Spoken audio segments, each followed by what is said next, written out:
The murder of 20-year-old musician Daniel Ikeagwuchi, aka Sleek, who was allegedly shot dead by a policeman near Elelenwo in Rivers State, Nigeria, is one of the harrowing cases that reignited the EndSARS protests across the country throughout October. To lose your child is the most grieving and distressing experience that any parent can ever go through. And it was this video of Daniel's father, Dominic, that woke many people up. I lived in the north up to 12 years. I never lost a finger. I came back here only for somebody to waste my son. There was no war. There was no fight. There was no riot. Not that the boy was involved in any fracas. Not that he was stealing. Not that he was robbing. Just cold-bloodedly, they wasted this boy for me. Oh God. Avenge my fault for me.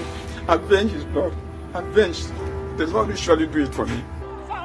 When the protests kicked off at the start of October, they were peaceful and collective.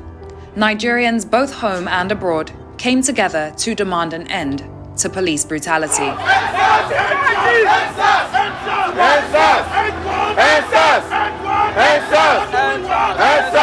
A few days later, on the 11th of October 2020, the Inspector General of Police came out to announce the disbandment of SARS, something many saw as hearsay due to similar attempts to reform or disband that had failed in previous years.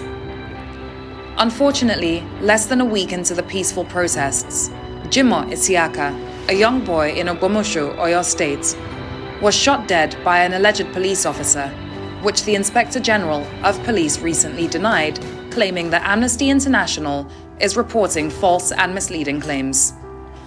The incident in Ogbomoso intensified things, and protesters continued to demand for an end to police brutality and accountability.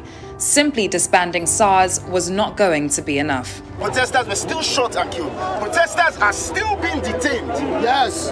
For simply exercising their fundamental human rights. Yes. And the rights of people. So if you are really serious about police reform, if you're really serious, if SARS has really ended, then why are we still seeing these forms of police misconduct? Why are we still seeing these gross violations of our fundamental human rights? I recently spoke to Mr. Dominic Onyeukwu, the father of Daniel Ikeagwuchi, whose murder left young Nigerians saying no more. I am so sorry about the murder of your son by alleged SARS officers, sir. I am deeply sorry. Thank you very much.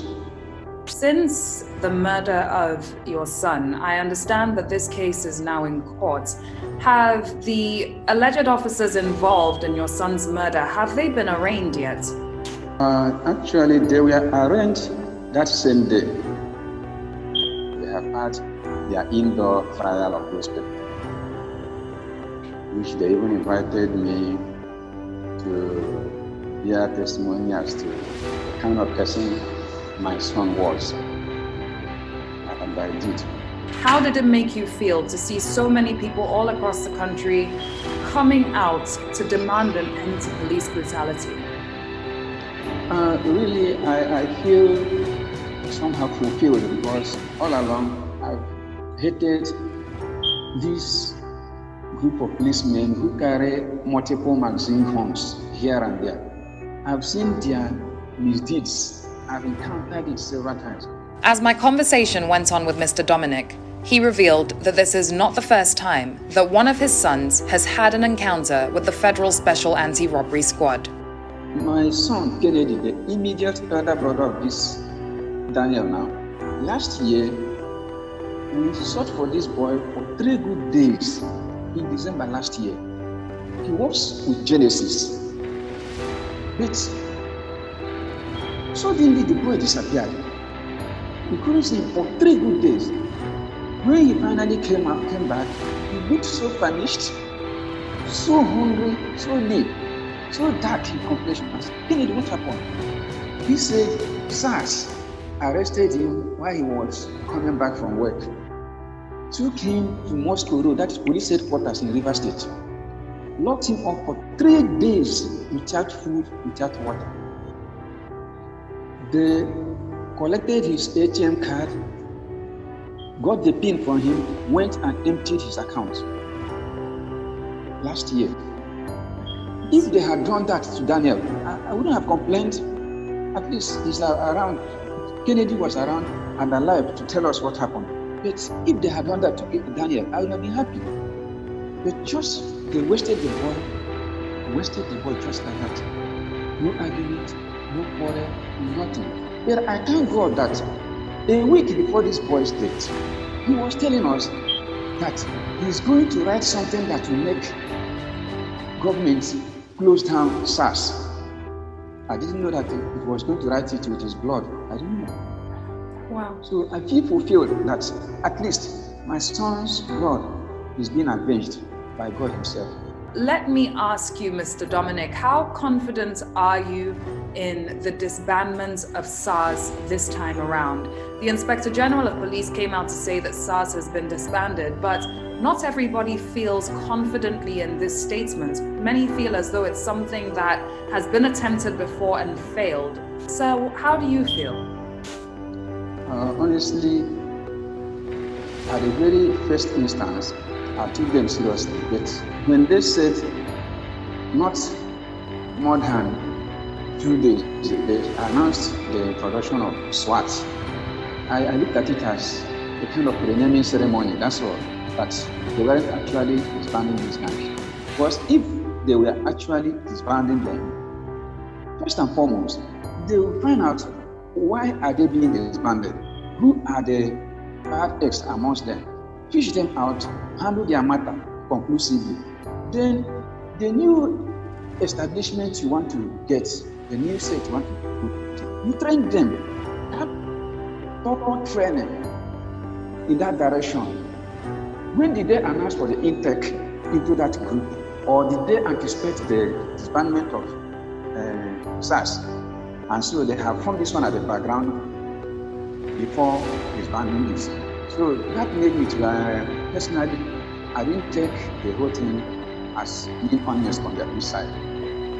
If they had given space between the disbandment of this and the formation of the new security outfit, man, people would have taken them seriously. Don't forget that they have disbanded these people 3 times before.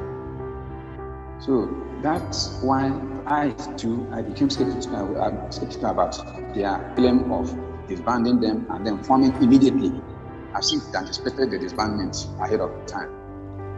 Yes, I mean, it's something that a lot of people definitely looked at and said, this has come a bit too soon. And, you know, now we can see that the government is trying to make efforts in certain ways. For example, all states of the Federation have been asked to set up judicial panels within their state to investigate a lot of the allegations against members of the Federal Special Anti-Robbery Squad. How confident are you, Mr. Dominic, that you will see justice for Daniel? Counting on Nigerian issues, the way they handle the outcomes of judicial panel of inquiry in the past, I will only be develop confidence when I see something coming up tangibly. I'm hopeful, yes, but look at the antecedents of the past, how it has been happening. If you look at the history, we may not be too confident this one, except because of the level of protests and the international outcry that had accompanied it. I think that something good is coming up, but I'm hopeful anyway, because now there was an order that every should form it, and even Lagos have already started. So I'm confident that it will work. But how did we get here? How did we get to this point of brokenness within the Nigeria police force? I asked Mr. Dominic if things have always been this way. When you were a young boy yourself, or a young man, should I say, when you were in your 20s, was police brutality as bad as it is today in Nigeria? No, it was very scanty. It was very, very rare. Really, you had that police brutalized anybody. Honestly, we regarded police as friends. In those days, when we were kids, when we went out for a disco party in one village or the other, when we are returning, we may be returning fearfully, but when we reach any police checkpoint, we become confident. We begin to even sing and dance that at least those men are there. No thief can attack us, or no kidnapper can attack us, things like that. But it surprised me how these things just got out of hand like this. And it's like the government didn't understand it. It's got to the level that even if they give instruction at the federal level, individual police officers breach it with impunity. They never care. So it wasn't like this in my days, honestly. It wasn't like this. Just before we go, is there any message that you would like to pass across either to the public or the government? Since my son died, no government official has ever visited us to commiserate with us. No help has come from the government. Everything about the case, we have been the one pursuing it with the help of from some philanthropists like Elelenwo and his followers. But from the government, nobody has ever neared there to tell us they had what happened. The only government official we have had his voice over the issue was the executive governor of River State, who posted the issue on his WhatsApp platform and then condemned the brutality. Since then, no delegates have been sent to us. But my message to people is that we should be hopeful. We should put our trust in God, because when men fail us, God will never fail us. One day, we shall have a better environment where people will have regard for human life and respect it as a sacred entity. Thank you. Mr. Dominic Onyeukwu is one of far too many Nigerians grieving the murder of a loved one, murdered at the hands of alleged police officers. The EndSARS protests were the largest in the country in over a decade. An entire generation, making up the majority of the population, said enough is enough. Even though the protests have calmed down physically, the momentum remains online, with over 150 million tweets recorded using the hashtag EndSARS. Efforts to address police brutality are also being made on behalf of the government. But will this bring about the much-needed reform to policing that Nigerians are demanding? That remains to be seen. But work is in progress. Laila Johnson-Salami, Arise News.